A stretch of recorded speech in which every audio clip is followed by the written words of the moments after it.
So this was originally going to take place about a week ago.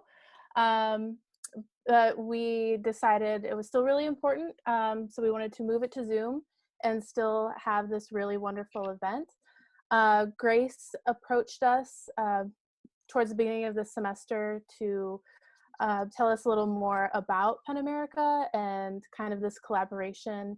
And she's going to talk to y'all a little bit about PEN America and kind of how this event came into being. So Grace, if you could give us a little.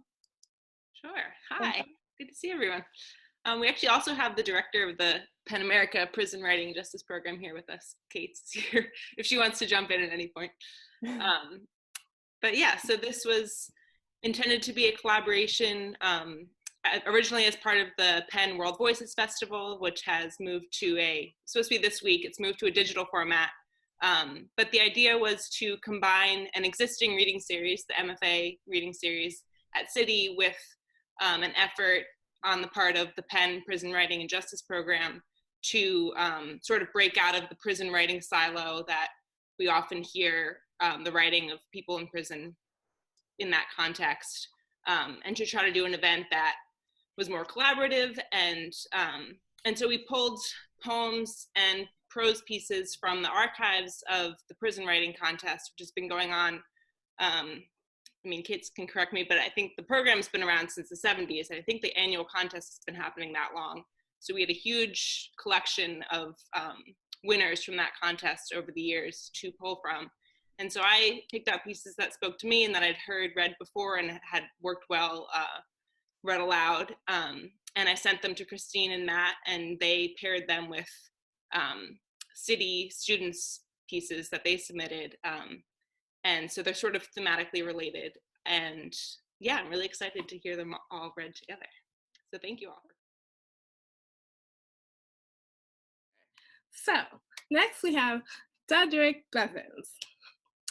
Dudgrick Bevins is a queer Southern poet and interdisciplinary artist living in New York City with his partner and the spirits of two hedgehogs, Tolan and Ezri.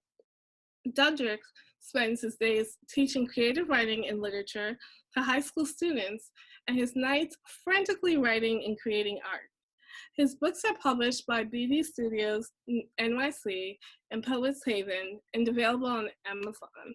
Welcome, Dudgick. Hey y'all, thank you. I enjoyed your mentions of Atlanta, where I was before I moved to New York. And actually, that takes me to where I want to start this reading. I'll be reading a piece, Untitled, by Tylor Mehalovich. And earlier, Stuart mentioned that we're kind of living a smaller life now, right? In quarantine, things are a bit smaller, a bit. And he said they can always get smaller. He also used the words cloistered and monastic. And that brought me back to my time in Atlanta. I used to teach meditation at the federal prison in Atlanta, and I was also doing a lot of research in my first graduate program in American Studies on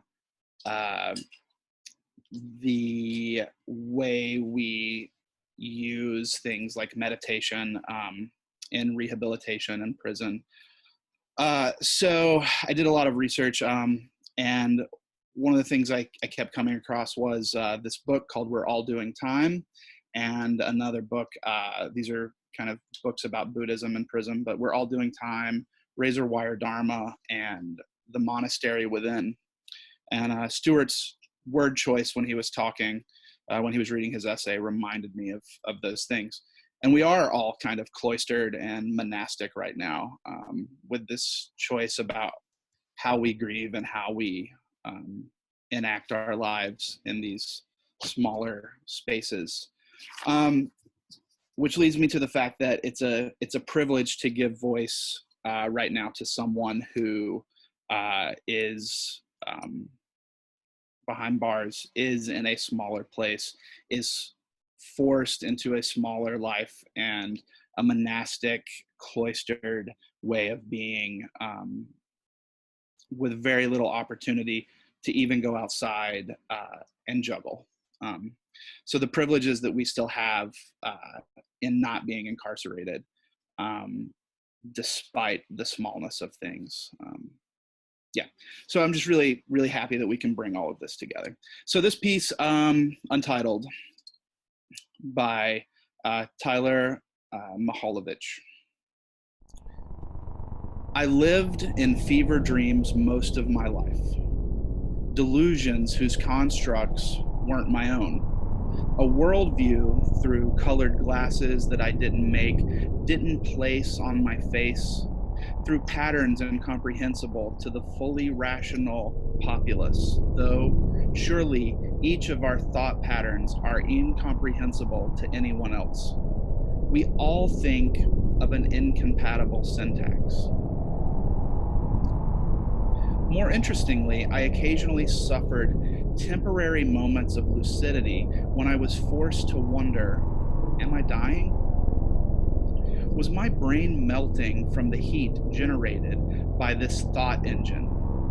Despite the risk of spoiling the ending, I'll say I haven't died yet. Times like these, when I'm most grounded, I find it difficult to recall and examine what I witnessed in those realms, but I plan to try. It's the reason I keep these journals. Certainly, there were times when I questioned reality, not this reality of the other.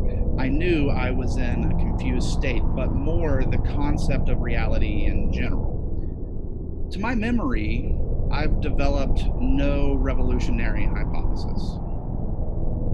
Recently, however, I decided that reality doesn't matter as long as I figure out the next block of time. I believe a rational translation for what I was thinking of would be either 15 minutes or 45 minutes. Either feels appropriate. You see, my last washout into that thick delusional world stole my ability to sleep.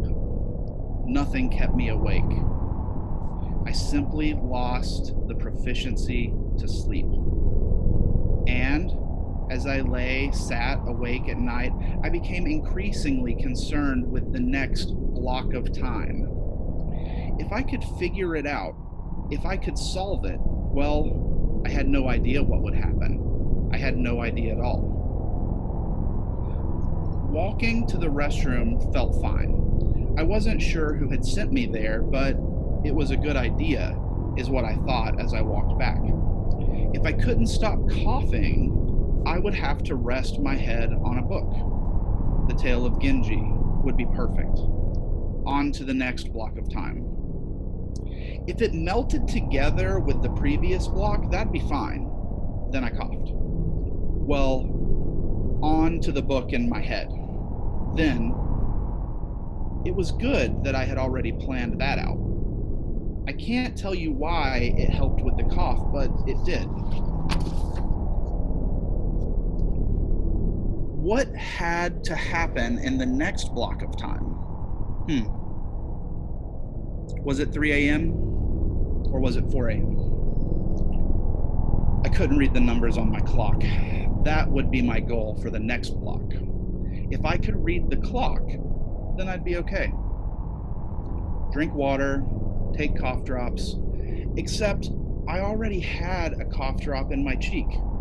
Well, I really wasn't helping much, was it? Block of time. Block of time. Block of time passed successfully. Now it is 3:35 a.m. What was up for the next block?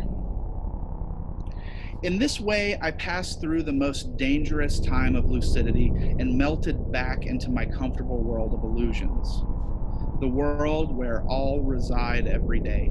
The world where we can pretend that we know things and understand and have a handle on things. If only I could remember my mode of thinking while I was in that haze. the answers to things didn't come in my thoughts, but in how I thought. And if I can master that, I can find answers wherever I want them instead of whenever they come from and whenever they come to me. Thank you. So again, thank you for the privilege of letting me give voice to that piece. I appreciate it. And thank you for reading. Excellent job. You know, before everyone goes, we do have one more video to by Dudgrick Bevins. Yeah. So good. If Dudgrick is here, if you want to say anything about your works, if there's anything you want to say, you don't have to. No, sure. So the piece that you're about to show is called Door, and it is a piece that is both dedicated to and written after William Carlos Williams. It was inspired by the National Poetry Month 30 Days of Poetry Challenge. One of their prompts was to like invoke another writer. And I love William Carlos Williams, and thinking about the fact of like his localness. He's a New Jersey poet, but he had a huge influence on Allen Ginsberg, who was a New York poet. And he also did a lot of very avant-garde work, but just the fact that he was a physician and a poet. And I created this piece during quarantine, obviously, and thinking about like what is essential work, and kind of trying to invoke and call forth the spirit of someone who is both a physician, physically saving lives, and then a poet, so spiritually saving lives. So I wanted, like, he represents kind of two things that I feel like we needed most, art and medicine during this. So I wanted to call him out of the grave and into the presence and the spirit of New York, to encourage artists and physicians and essential workers to do their work that's so needed.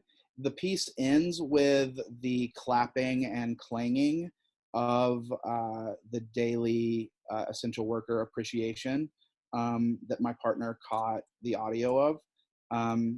So yeah, that's what I have to say about this piece. It's called Door, and I am opening a door for William Carlos Williams to come in and do his work as an artist and physician again. Great, that's great. Thank you, Dudgrick. Yeah, so we'll leave you with this video. Please, everybody, stay safe, stay healthy, and we'll see you all hopefully very soon. Let's see.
drawn you a door.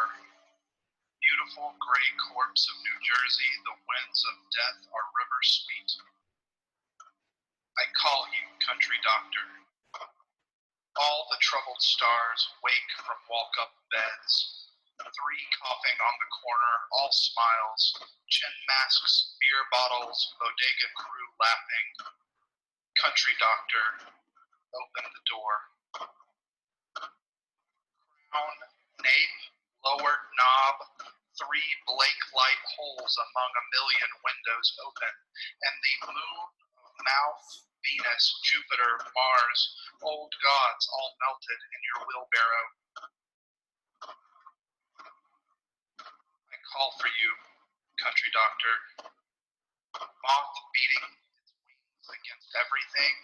Applause, sweetest are the hands of the poet, but more physicians, clumsy, perhaps, but celebrated.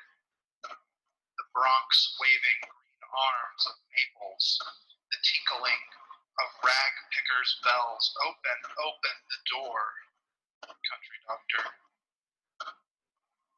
Otherwise, kindly, stupid hands, kindly, coarse voices, infinitely soothing, infinitely on the edge of yesterday, of should-be plums and notes. This is just to say, old poet, doctor, beyond death's door, at 228th Street, bodies hang out of windows, cry gratitude, banging pans.